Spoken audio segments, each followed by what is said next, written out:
Hi guys, welcome to Glitch Guru. In this video, we'll show you what to do if the messenger notifications are not working on your Android phone.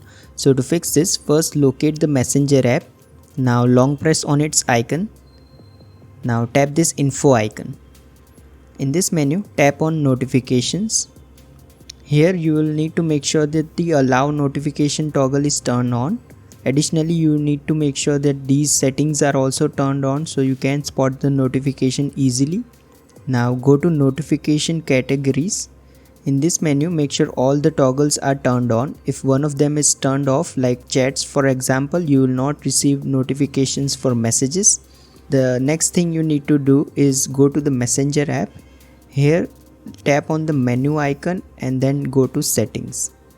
In this menu, scroll down and tap on notifications and sounds. In this menu, you will see several options. Make sure all the toggles are turned on from here so you don't miss any notifications. Now, if nothing else works, your last option is to open the Messenger app on the web browser. Once you are in the Messenger app, log into your account and click on your profile icon in the bottom left corner. Now select Preferences.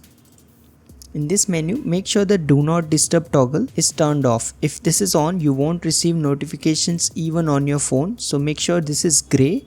Once you do this, messenger notifications should start working on your Android phone as well. If you have any questions about this, feel free to ask them in the comments below and don't forget to subscribe.